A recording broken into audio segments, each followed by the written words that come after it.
Before I begin the video, I'm ready to announce the surprise that's coming with these remade videos. If you somehow couldn't tell already, I sound completely different because I have a new and better microphone. Gone are the days of screaming children in the background, hopefully. Alright, surprise over, let's get into this video because it's gonna be a long one. This video is a remake of my original 5 Nights at Freddy's 6 1000 Risk video, but even if you have seen it, I promise you that this video is still worth your time.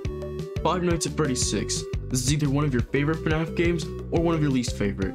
If you want my personal opinion, FNAF 6 is pretty much in the dead center for me. But we're not here to do a tier list. You're here to listen to me suffer through FNAF 6, but it's so much harder than it has to be.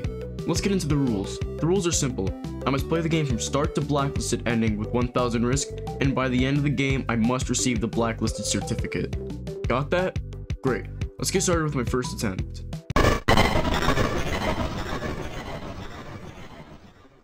Attempt 1 was really bad to say the least.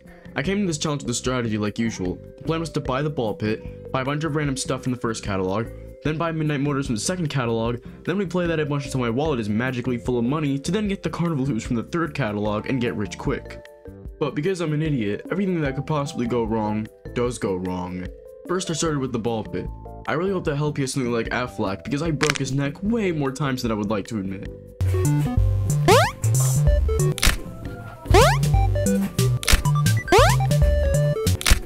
I fell behind on money because if you don't know, every 1000 FAS rating you get from minigames and buying stuff, you receive $100. But because I messed up a lot at the ball pit, I wasn't making money as efficiently as necessary. But I was still able to get Midnight Motors, which I was a lot better at, and paid $200 per play. That sounds great and all, right? Wrong. The problem lies at the play tokens. Each day you get 10 play tokens to play your mini games to boost FAS rating, to then earn money. But because I failed at ball pit so much, I blew more tokens than necessary to even buy Midnight Motors, which definitely screwed me in the quote-unquote long run. By the time I finally bought the hoops, I was only at 2 play tokens. This meant if I played my cards right, I could get $1,000. But the thing is that I didn't play my cards right and I was a single basket short of $500. But there's an annoying mechanic in hoops that made me fail. Yeah, believe it or not, there is something to talk about in hoops. If you beat your spacebar with an inch of its life as the game is starting, you most of the time get a free basket. And that no matter what, the moment time is up, any shots thrown just for some reason get deleted, even if it was half an inch from going in. Yeah, well, both of those things happened. I missed my first shot, and my shot was deleted mid-throw, so I didn't win anything. Luckily for my next attempt, I was able to get the $500 and start the night with $670.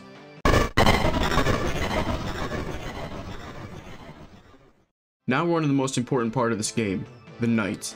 Instead of surviving from 12 AM to 6 AM, you instead need to complete a checklist of tasks on your computer. Easy enough, right? Well, that would be an easy job if there wasn't 1000 risk involved. You see, liability risk doesn't just increase the chances of lawsuits, it also has a chance of bringing in animatronics, but because I have 1000 risk, all of the animatronics are active from the very first night. But now we have to actually worry about surviving the night. How are we gonna do that? Well, luckily we aren't completely defenseless. You get a flashlight, motion detection, audio lures, and silent vents. So basically you are defenseless, but you aren't helpless. If you hear an animatronic in the vents on your left or right, you need to immediately shine the light down the vents and pray to RNGs they leave you alone quick, so you can get back to work. But if you want to make life easier, you have 3 programs on the computer that will help you. The only one you should ever need is the audio lure. With the audio lure, just click where you want to place and pray to RNGs distracts the animatronics long enough to get more work done. But now we have to worry about temperature and noise. For temperature, you have a fan that is nearly as loud as that one kid coughing during a test, but then the last mechanic makes nights so much harder. Noise. Noise is a mechanic where if your office is loud, the animatronics will come swing by to investigate, but the audio lure also distracts animatronics from your location to get work done. So how do you deal with noise? Most effective strategy is to turn off the computer and fan to make the office dead silent so the animatronics leave the vents much faster. But the one thing we need to remember is that there are 4 of them in the building at all times, so we have to constantly listen very carefully to not miss anybody in the vents. Luckily the AI in the early nights aren't too aggressive, so night 1 wasn't too bad. But there's something I never told you guys, you can buy upgrades for the office to make tasks easier. I bought the 2x printer to make it way faster and quieter, but more on that later. So after the nights, there's a section where you need to salvage animatronics for more cash, at the cost of letting the animatronic into your pizzeria to try and kill you, but because all 4 of them are in the building already, I can't earn the free salvage money at the cost of not needing to even do the salvages. I was having a good time with the results screen counting my food and bonus revenue, but then I remembered a super important mechanic to this run. Lawsuits. Remember how I said that the more liability risk meant more lawsuits and animatronics breaking in early? Well, at most you can get 3 lawsuits a day, but because I was broke and only had $622, I looked at the cost of these lawsuits, and that's when all of my happiness faded away as I went bankrupt and attempt 1 ended.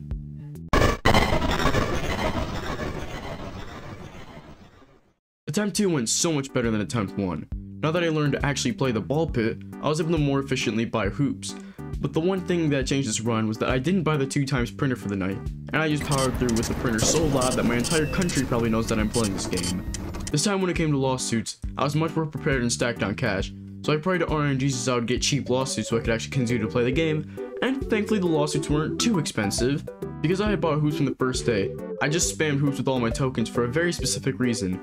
Yes, the $500 for getting 20 hoops in time is very good, but I found out Rockstar Bonnie was on a huge sale from $2,000 to only costing $666. But to get Rockstar Bonnie, I had to first buy the deluxe stage. I had barely enough money to afford the stage, and of course, I spammed hoops 10 times until I gave Rockstar Bonnie, but he's not the only one I could afford. I also bought Lefty and upgraded my floor plan. I set the stage of Rockstar Bonnie, Lefty, Mr. Hippo, and the trash can with a balloon forehead before I began Night 2 of Five Nights at Freddy's Lawsuit Simulator.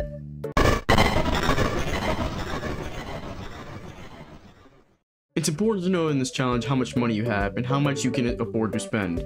After all of my hoops grinding, I had $3,500, which I of course spent on the 2x printer to make my life so much easier. Now that the nights are actually going to get serious, it's time to explain my strategy for surviving the nights. I do the tasks in a specific order, fan off and do all 3 prints as fast as possible. Then I turn the fan on and work on maintenance because it's completely silent. And last, I turn the fan off again to order supplies because it does make some noise. But of course nothing is that simple. If an animatronic is in my vents, there are 3 scenarios I can be in. One, where there isn't any immediate danger and I finish my task before turning off the PC and fan. And then there's an emergency where I'm seconds from dying, so I immediately turn off the PC and fan as fast as I can until I know it's safe.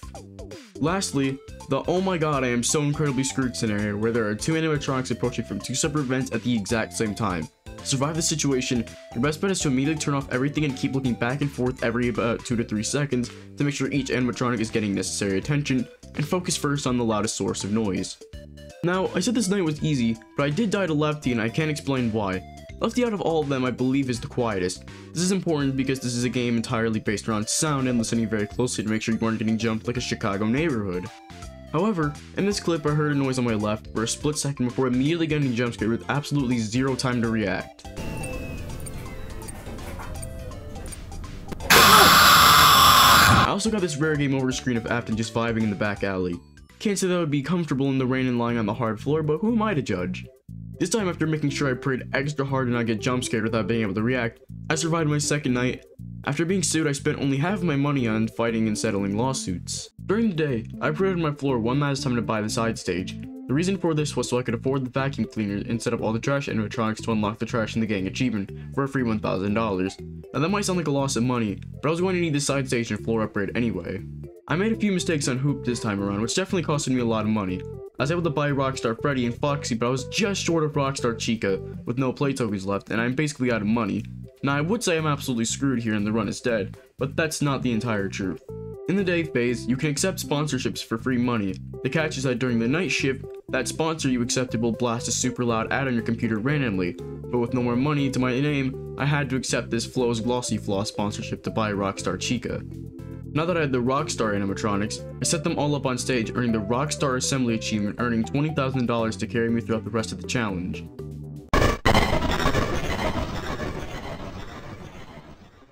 Now that I had $20,000, I was finally able to afford the rest of the upgrades in the office so that way my life wouldn't be so rough. My maintenance tasks were faster, and ordering supplies was quieter and quicker. When there are 4 of these things after you, this is a real lifesaver. I died very quick in my first attempt at the night. Here I am staring down with the left vent, but the printer is very loud, so I'm not sure if anything's actually down there. Then I for sure hear a noise to my right, so I go to look and immediately die to Freddy's spaghetti.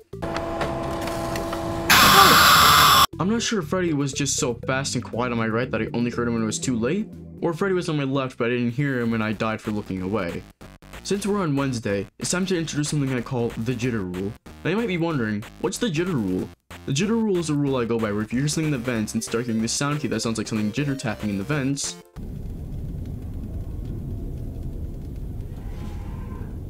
then it means that it's safe to turn on the PC as fast as possible or look away at the very least. This might seem insignificant and random, but this happens way more often than you think it does, and it really does save your life in a pinch. I introduced the jitter rule now because it becomes very important from here on out. My noise levels were luckily able to be relatively low because of the upgrades, but that doesn't mean I'm necessarily safe. The fan is still very loud, the animatronics are more aggressive, so they visit you more often, and that sponsorship ad is an absolute nightmare to deal with. I find myself in a situation where I hear something on my left and right at the same time when I'm getting close to finishing the night, which really stressed me out.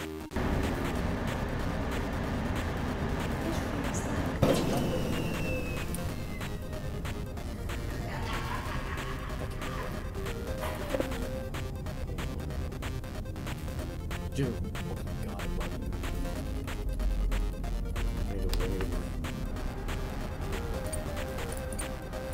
I'm not even kidding when I say this. I was so quiet and nervous I could hear my heart beating. It's not necessarily about game audio being loud. In real life, you have to be quiet to focus and listen. This means that for a lot of the nights, I was holding my breath to listen better. Thankfully, with the Rockstar's assembly money, I never needed to worry about losses again. All that mattered now was just surviving the nights. But an important thing to mention was that I was now making a ton of profit money, and even though I've been sued like crazy, guests weren't really bothered by that. I bought the Prize King, which was on a big sale, and I promise you this will be somewhat important tomorrow. Since I had nothing to worry about, I could now relax and just skip the day phase because I no longer needed my money-making tactics to stay on top of the lawsuit game.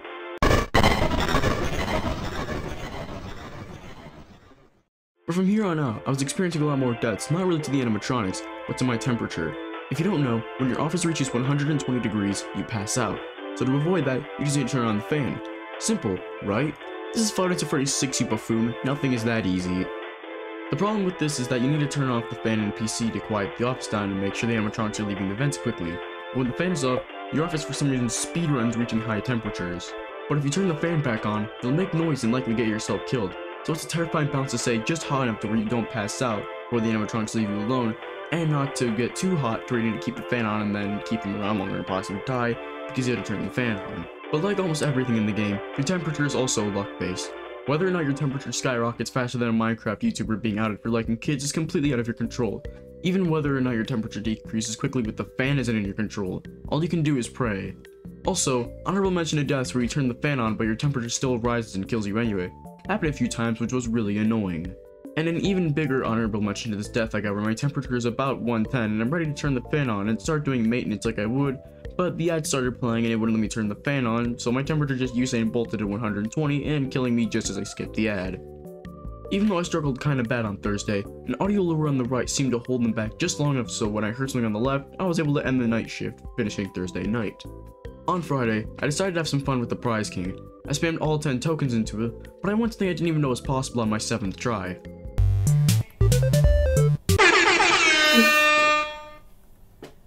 Fun Time Chica. If you don't know, costs $71,000 and has max stats on everything but health and safety, which is an absolute win in my book.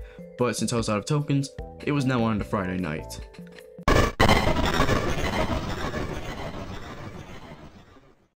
Friday night went shockingly well. It took me only 2 tries after dying to I always come back with the milk. I must have gotten the audio lure of a lifetime because I had absolutely nobody show up to my office. So I guess you can say I was pretty lucky.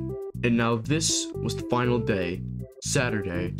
On Saturday I figured it would be nice to spend some more of the money on buying stupid stuff I never had the chance to buy. The Egg Baby in case this night was so bad I just wanted to end the game on my terms. Confetti Floor, which for some reason was $5,000. The Neon Jukebox I wanted since Wednesday. And the Rocket Ride.